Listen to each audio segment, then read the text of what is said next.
Assalamualaikum warahmatullahi wabarakatuh.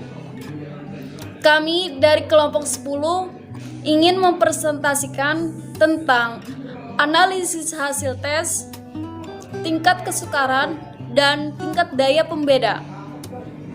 Oke, langsung saja kita ke pembahasan yang pertama, yaitu tentang analisis hasil tes.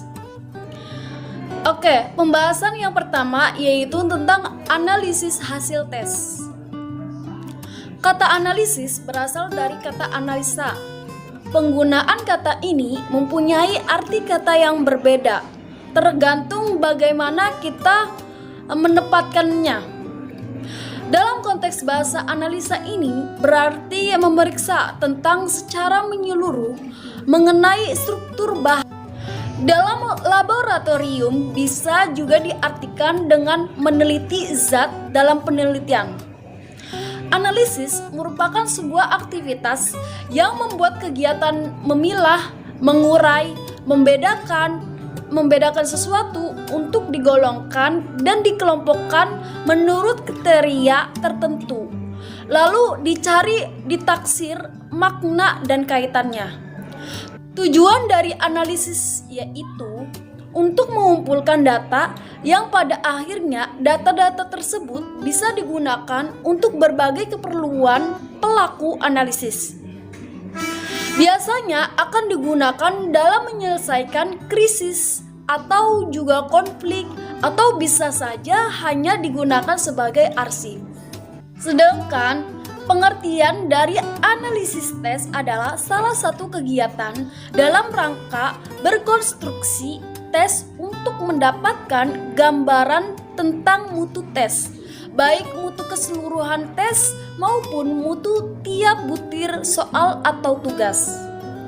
Analisis dilakukan setelah tes disusun dan dicobakan kepada seluruh subjek, dan hasilnya menjadi umpan balik untuk memperbaikan atau meningkatkan mutu tes bersangkutan. Oleh karena itu, kegiatan analisis tes merupakan keharusan dalam keseluruhan proses mengkonstruksi tes. Dalam analisis tes juga ada beberapa yang harus diperhatikan. Di antaranya yaitu ada dua: tes standar dan tes buatan sendiri atau buatan guru.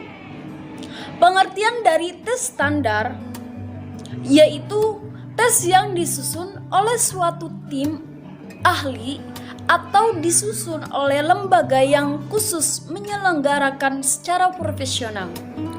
Tes tersebut diketahui memenuhi syarat sebagai tes yang Tes ini dapat digunakan dalam waktu yang relatif lama, dapat diterapkan pada beberapa objek, mencakup wilayah yang luas.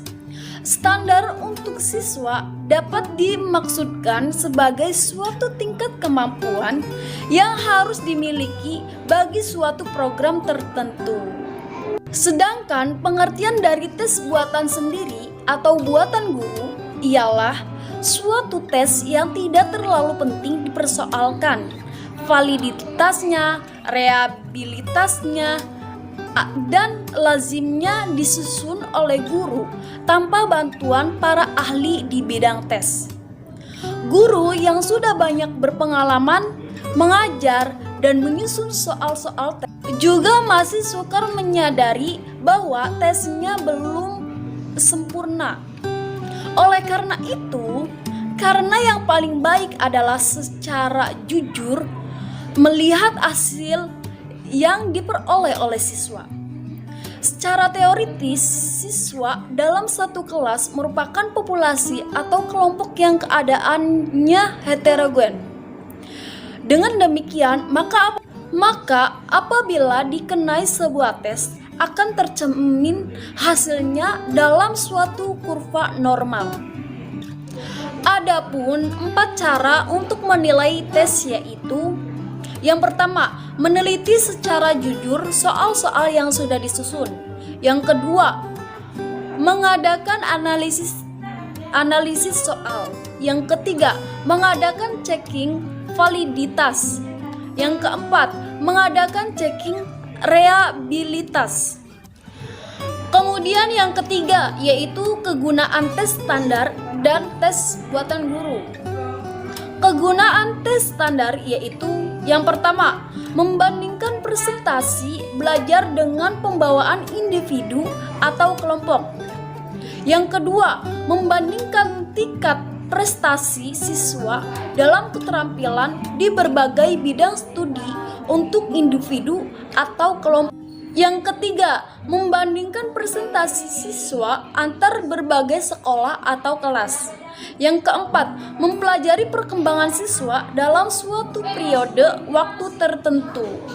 Selanjutnya yaitu kegunaan tes buatan guru atau buatan sendiri. Yang pertama, untuk menentukan seberapa baik siswa telah menguasai bahan pelajaran diberikan dalam waktu tertentu. Yang kedua, untuk menentukan apakah tujuan sudah dicapai.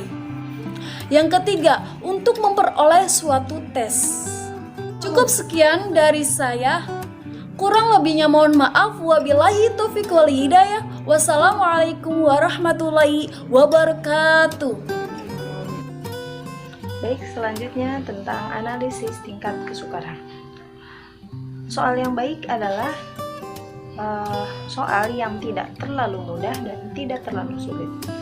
Tingkat kesukaran soal adalah peluang untuk menjawab benar suatu soal pada tingkat kemampuan tertentu yang biasanya dinyatakan dalam bentuk indeks.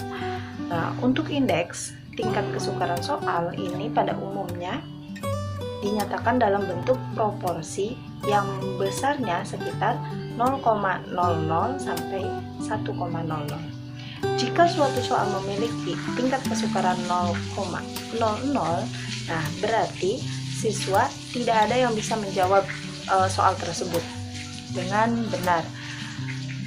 Maka itu adalah soal yang sangat sukar, yang sangat sulit. Dan jika tingkat kesukarannya 1,00, maka itu diartikan bahwa siswa dapat menjawab semua pertanyaannya. Jadi soal tersebut adalah soal yang mudah.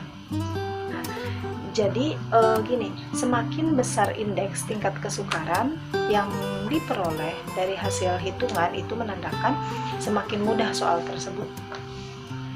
Bagaimana cara menentukan tingkat kesukaran butir soal? Baik, saya akan memperlihatkan rumusnya yaitu P sama dengan B per JS. P itu apa? Yaitu P untuk indeks kesukaran, B yaitu banyaknya siswa yang menjawab soal itu benar, JS yaitu jumlah seluruh siswa peserta tes. Untuk indeks kesukaran diklasifikasikan sebagai berikut. Pertama, soal dengan P-nya itu 0,0 sampai 0,29 itu menandai bahwa soal tersebut sukar. Selanjutnya, soal dengan P sama dengan 0,30 sampai dengan 0,69, maka soal tersebut dikategorikan dengan soal yang sedang. Dan soal dengan indeks kesukarannya 0,70 sampai 1,00 bahwa itu dikategorikan sebagai soal yang mudah. Lalu soal yang seperti apa yang baik? Yaitu soal yang sedang, soal yang mempunyai indeks kesukaran 0,30 sampai dengan 0,69. Ini soal yang dianggap baik oleh beberapa pendapat ya. Contoh perhitungannya seperti ini.